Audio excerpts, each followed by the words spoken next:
What about the answers?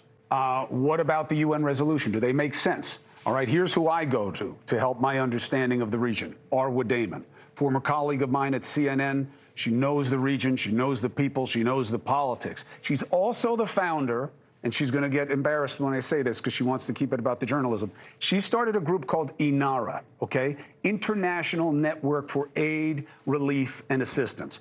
If you want to help the children on the ground in Gaza or people who've been hurt in Israel, all war zones, go to inara.com, give money to that aid organization. Arwa Damon joins us now.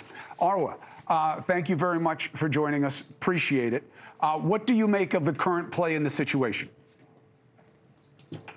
It's so hard, Chris, because, you know, I speak to people in Gaza on a fairly regular basis, and I've been speaking to this doctor who's actually, and thanks again for the reference to Inara, he's a founding board member of my charity, and he's been in Gaza since day 2.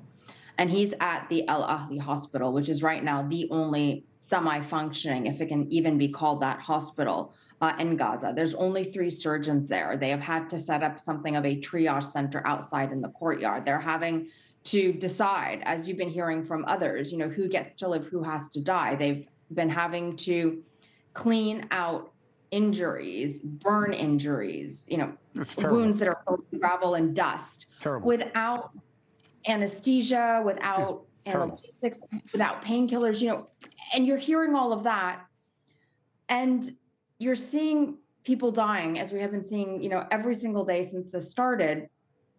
And we're also realizing that, you know, it does have to be said. There is a point to what Palestinians have been saying for so long, and that is that their life is cheap. It's very cheap. And it gets cheapened every single time that aid drips in to Gaza and gets touted by Israelis as a sign of Israel's deep humanitarianism. Listen, I totally get it. And it's not a subtle point. And that's why I was pushing the spokesperson about, you know, will you adhere to the conditions in the resolutions? Will you stop conditioning relief when it's so desperately needed? But the precondition makes just as much sense to me, Arwa, and not to both sides it. Hamas is a terror organization. They've got no business holding these hostages. Very clever for them to have done it. Worked very well for them. But what is wrong with saying, give them all back? Don't say dozens. Give them all back. And that is the way to set the baseline of judging Israelis' actions. You don't get to keep innocents and who knows what's happening to them and then say, oh, yeah, but you're not treating us fairly. Give them back. That's the UN precondition in the new resolution. Do you believe that's a fair starting point? Look, here's the thing. From the get-go, everybody, myself included, have been saying that there should be absolutely no conditions for the release of the hostages.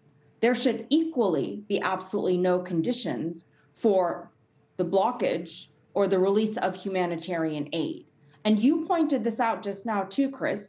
Israel is a democratically elected nation state. The moral burden of responsibility to act within the realms of international humanitarian law are significantly higher than those that are going to be placed on or expected of Hamas.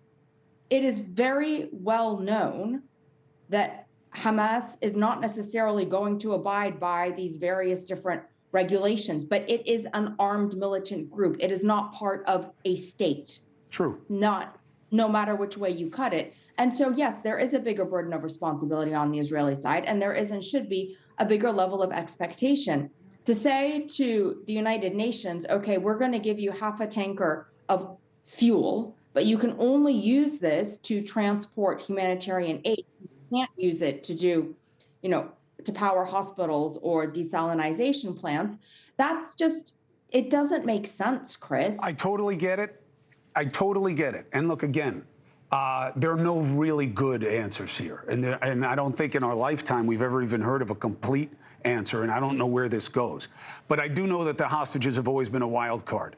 And I do understand, and I know that if this were any developed nation, not just Israel, certainly for the United States, if you had 200 of our people and they were all innocents, non-combatants mostly, the idea that you'd be getting anything before that part was done is a remote possibility at best. But let's do this. Let's see what happens after this operation. Let's see who actually takes a step in the right direction, and then we'll assess. Arwa, it's the middle of the night where you are. Thank you very much for what you're doing to help me understand as a journalist, and for what you're doing to help the kids who are affected by this with Inara, that people can help at inara.com. Arwa is not asking me to tell you about this. She cares, obviously, but she cares about the journalism and keeping the line. I don't. If you want to help, help. Hey, thank you for watching. Please go to newsnationnow.com, newsnationnow.com, and you can find NewsNation on your television provider. And don't forget to click the red subscribe button down below.